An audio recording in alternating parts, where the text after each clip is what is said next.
안녕하세요, 김민우입니다. 과학기술을 좀 보겠습니다. 과학기술 텍스트 특징을 나는 이렇게 좀 잡는데요. 원리나 구조에 대한 것을 과정 단계별로 전달하는 특징이 있다. 과정 단계별로 설명을 할 때 A는 B다. 우리 앞서서 했던 문장의 형식 중에 하나잖아요. 개념이나 명칭을 제시하는 A는 B를 뜻한다. A는 B이다. A는 B를 의미한다.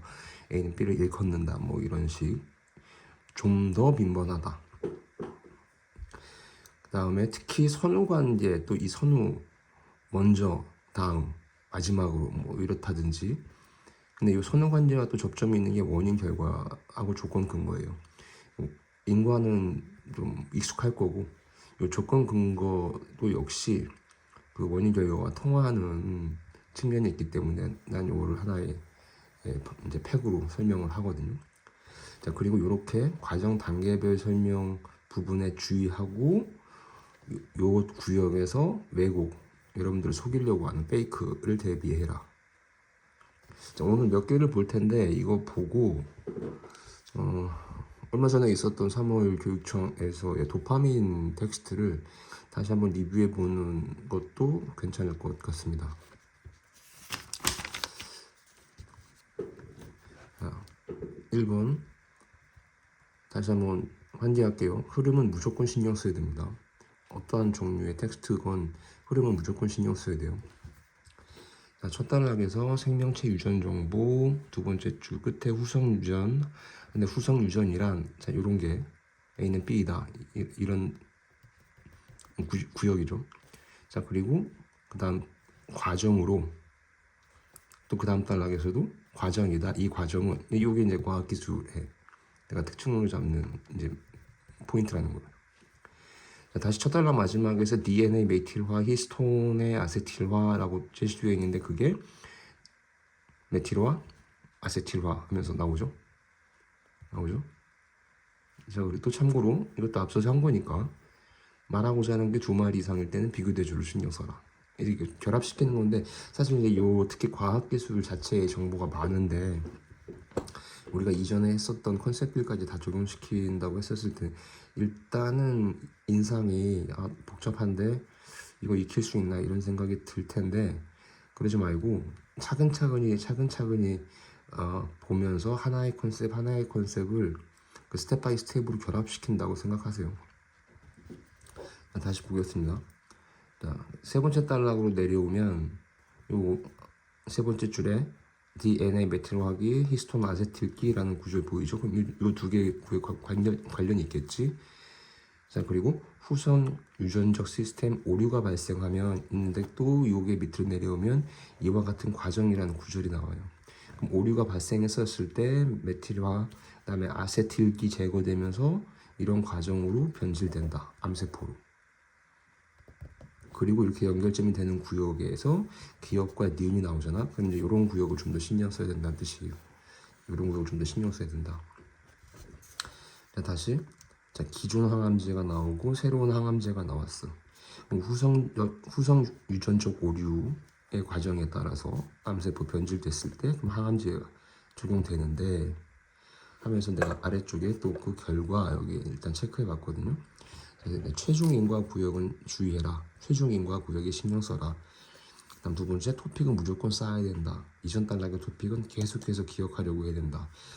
그 다음 단락에서 암 발생이란 구절이 나오지만 이것도 그냥 막연하게 암 발생 읽지 말고 암세포로 변질됐을 때 기존과 새로운 항암제가 적용되는 암의 문제, 암 발생 문제, 암 발생했을 때 기억과 니은의 항암제 문제를 얘기한 거잖아.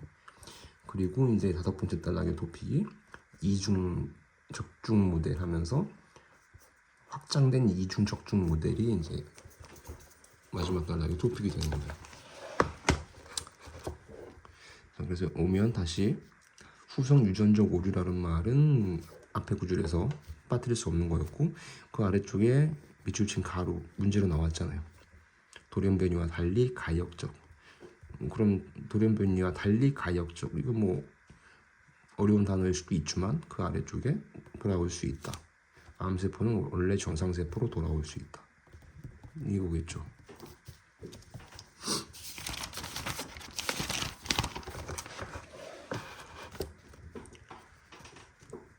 자, 또 한 번 되새겨 보겠습니다. 지금 우리는 지금 내가 설명하고 있는 것에는 반복 중요한데 변화가 더 중요하다. 근데 이걸로 안 되니까 우리는 흐름이라고 하는 거를 내가 제시했죠.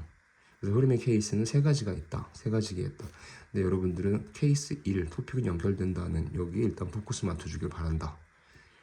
자, 그 다음에 이제 문장의 형식, 좀 더 디테일, 그 전체 부분 얘기했었잖아. 전체와 부분은 넘나들 수 있어야 된다.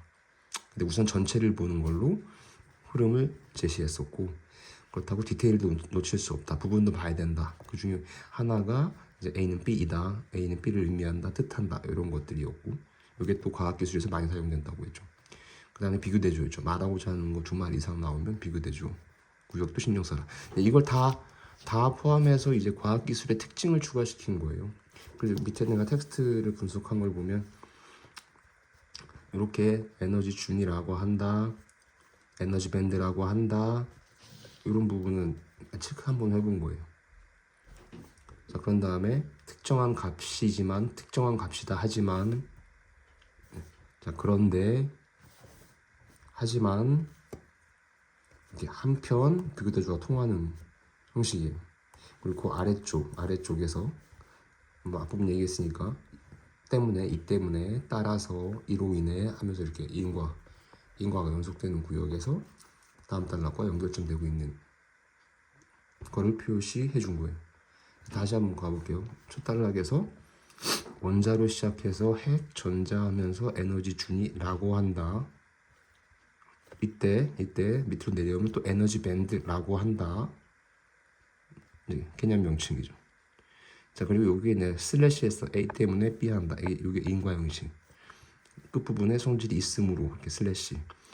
전자의 에너지가 공급되면 여기 조건 근거가 이렇게 인과 형식이랑 같이 사용되기 때문에 원인 결과 조건 근거를 한 팩으로 묶었다는 말했었죠.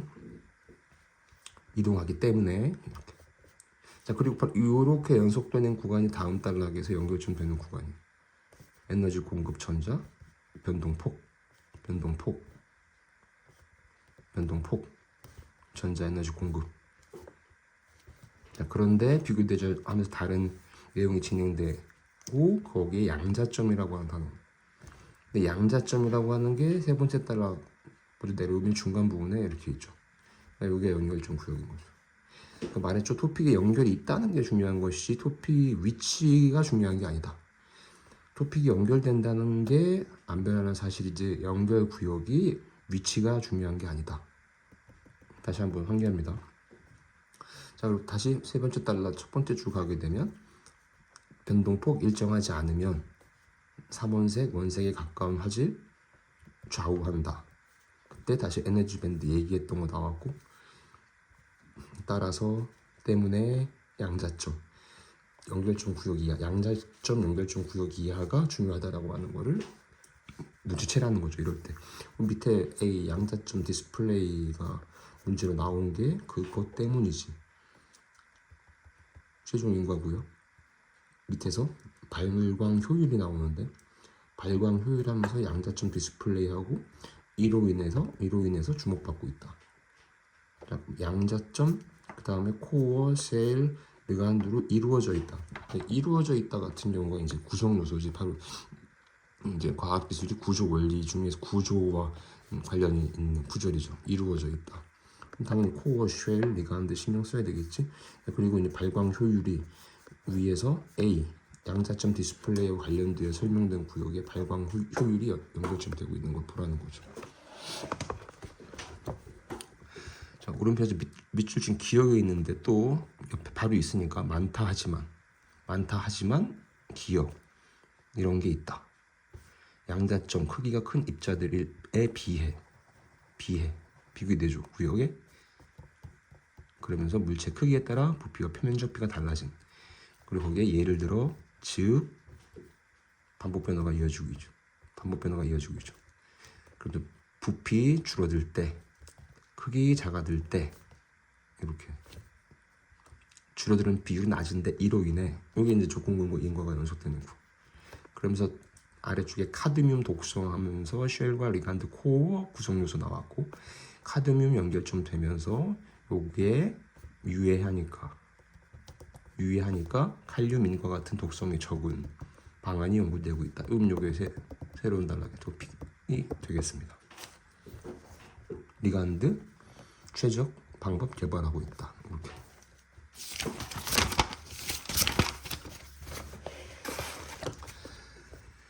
자, 다시 과학기술은 아무래도 정보의 양이 많다는 거를 이제 부담스러워하잖아요. 그건 누구라도 불편할 거예요.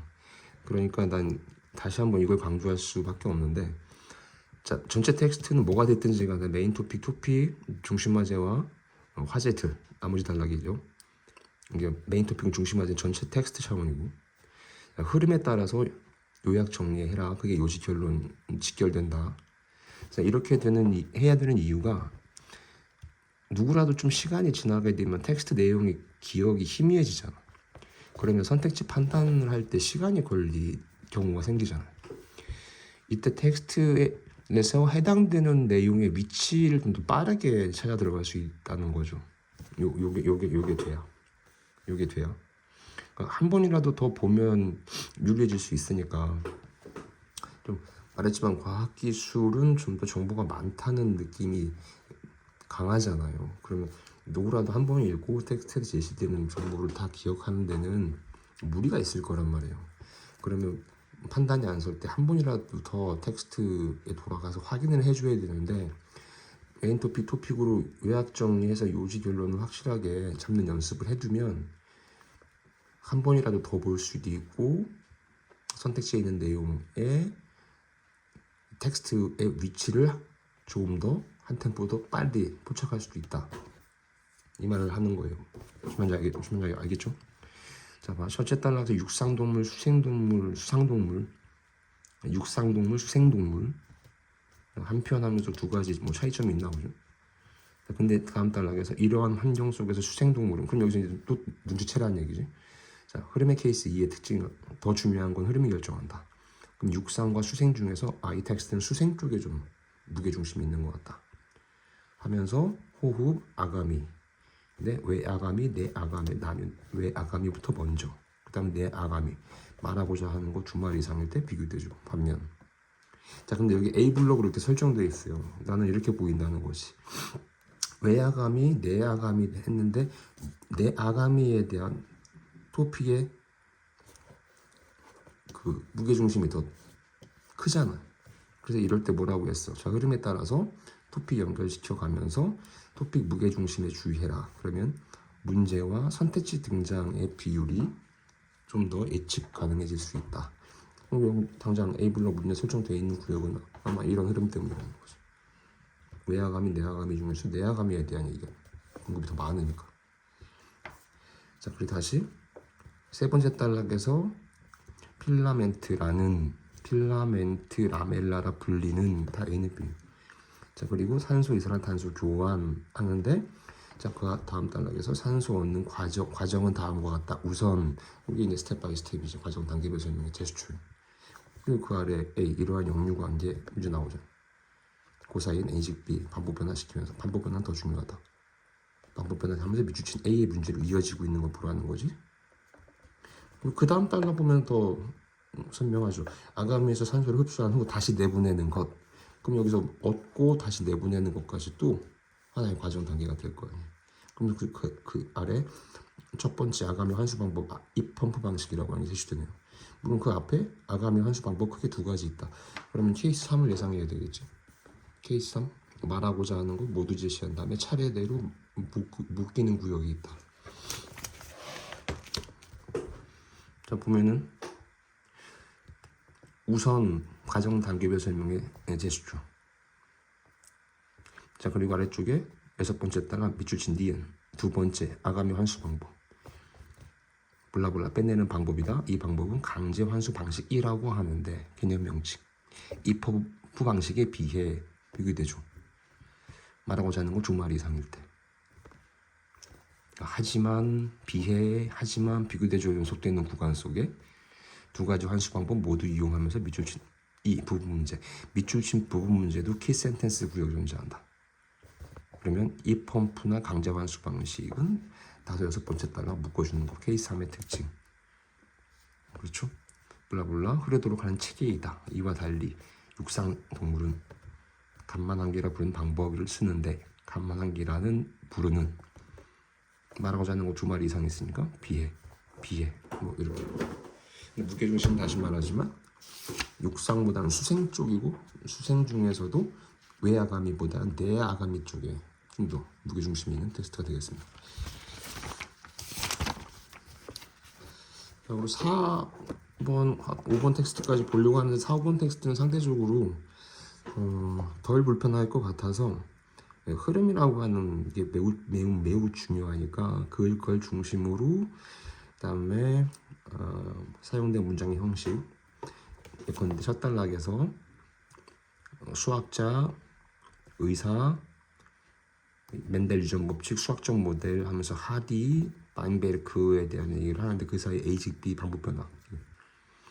네, 두 대립 유전자 A직 B 대립 유전자, A직 B 대립 유전자, 두 대립 유전자 하디, 바인베르크. 바로 A 곧 B, A 바로 B, A직 B, A 곧 B, 하디, 바인베르크 평형 법칙, 메인 토픽. 1, 2단락의 연결점은 메인 토픽 중심화제다. 다음에 조건 충족될 때 조건 첫째부터 즉 기억부터 미음까지 이러한 조건 충족 연결점. 그림은 충족된 조건에 따라서 세대 간 유전자형 분포 유지되는 거를 나비 계체군으로 설명하는 거겠죠. 이게 토픽이 되겠죠. 그림 나비 계체군으로 이걸 설명해 보는 거지. 자, 그래서 A 블록도 설정되어 있네. A 블록 설정되어 있는 구역에 A직 B 연속되는 거 봐요. A직 B. A 유전자 빈도는 전체 유전자 A 유전자 빈도.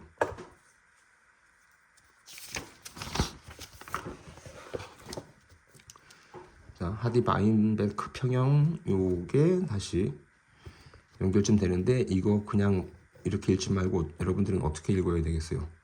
자, 그림 나비계체군 그림으로 유전자 빈도, 유전자형 빈도 계산을 한 하이디 바인베르크 평형 법칙 이렇게 다양한 분야에서 활용된다. 예를 들어 A, 예를 들어 B 반복 변화, 유전, 보존 생물, 가족 관계, 법의학. 그럼 끝. 자, 여기까지만 보겠습니다. 자, 5번인데 첫 단락 이동식 크레인 블라블라 운반하는 장비이다. A는 B이다. 이동식 크레인 1, 2단락의 연결점 메인 토픽 중심화지. 붐, 유압식 붐, 격자형 붐, 보조 붐, 와이어 로프 유압 실린더, 붐각도 변경, 기복 1라고 하는데 A는 B라고 한다. A는 B 뜻한다, 의미한다. 일컫는다, 선회라고 한다. 아웃 트리거는 크레인 지탱하는 장치이다. 그리고 요 그림에서 그런 것들에 대한 설명. 그러므로 이 크레인을 읽을 때 왼편 그림의 용어들로 설명되는 크레인, 양중 능력이라는 게 지렛대 원리에 따라서 하는데 설계와 안정성에 밀접하고 박스 쳐져 있는데 주의를 봐요. 라고 한다. 전도라고 한다. 아까 좀 시작할 때 얘기했죠. 과정 단계별 설명의 특징을 갖는데 A는 B 개념 명칭 구역, 그다음에 선후 관계라든지 원인 결과 조건 근거와 연속되는 과정 단계별 설명 구역에 주의해라. 박스. 그다음에 아래쪽에 안정 모멘트, 양중 모멘트 보다 말하고자 하는 거 두 마리 비교되죠. 크거나 같을 때 조건 근거. 양중 안정 모멘트 클 때 조건 근거 비교되죠. 보다 클 때 연속되면서 따라서 최종 근거 구역. 안정 모멘트 커야 한다. 원인 결과 조건 근거가 연속될 때 최종 구역에 주의해라. 원인 결과 조건 근거가 연속될 때 최종 구역에 주의해라. 이동식 크레인 전도 박스 쳐져 있는 거 이전 단락의 토픽 연결점. 일어나지 않도록 돕는 장치가 있다. 크레인 받침목 프레임 받침목, 강철 또는 콘크리트 평형 추가 주 설치. 그래서 안정 모멘트, 전도 안정 모멘트가 중요하잖아요. 이게 연결 정구요. 네, 오케이. 오늘 여기까지 하겠습니다.